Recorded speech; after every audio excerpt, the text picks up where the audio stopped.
Menjelang Pilpres 2024, banyak nama mulai bermunculan yang dianggap sebagai figur potensial untuk meneruskan kepemimpinan Presiden Jokowi. Salah satu nama yang dianggap cukup kuat adalah Gubernur DKI Jakarta Anies Baswedan sebagai salah satu capres paling potensial menggantikan Jokowi. Anies Baswedan pun dianggap memiliki nilai lebih untuk bisa mendapatkan tiket Pilpres 2024, yaitu kemampuan manajerial, kepemimpinan hingga fans loyalis.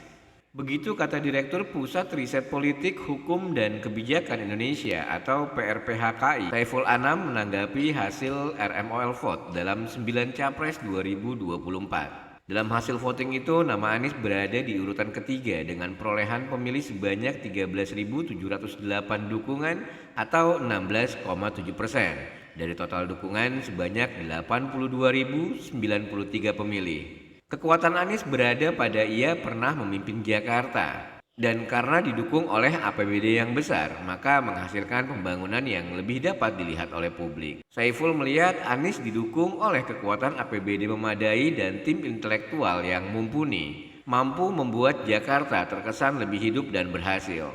Hal itu yang dimaksud Saiful Anam, bahwa kekuatan Anies terletak pada kemampuan manajerial kepemimpinan yang dimilikinya. Selain itu, Anies juga pernah menjabat sebagai menteri dan saat ini sebagai gubernur, sehingga sudah banyak menelan asam garam kepemimpinan. Hal ini yang dibutuhkan oleh seorang pemimpin dengan pengalaman serta apa yang pernah ia lakukan di masa lalunya. Anies juga tidak tersandra masa lalu. Ia lebih banyak memiliki cerita masa lalu tentang prestasi dan kinerjanya di pemerintahan serta sebagai pengajar. Bayangkan dengan capres yang memiliki masa lalu kelam dan mudah tersandra secara politis. Kita pernah melihat itu pada sosok Prabowo Subianto. Betapa mudahnya lawan politik Prabowo Subianto menjatuhkan karakternya sewaktu menjadi capres, dianggap sebagai penjahat HAM, penculik dan sebagainya. Anies Baswedan bersih dari tuduhan-tuduhan seperti ini dan ia tidak pernah duduk di meja pengadilan sebagai saksi ataupun tersangka tipikor. Alih-alih sebagai ancaman masa lalu yang kelam, Anies memberi warna berbeda dan prestasi terhadap masa lalunya. Jikapun Anies Baswedan pernah disingkirkan sebagai menteri, tentu ada alasan politis di baliknya, tidak semata-mata kinerja. Maklum, jabatan menteri merupakan jabatan politis.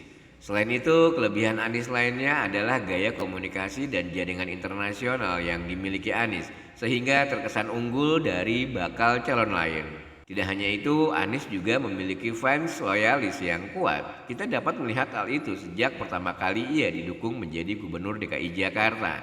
Namun loyalis yang kuat bisa juga menjadi ancaman dan bumerang jika Anies tidak dapat mengendalikan mereka. Anies Baswedan perlu gambaran serta foto panggung yang senantiasa baik sebagai capres. Selama belum ada kepastian ia akan dicalonkan sebagai presiden di 2024.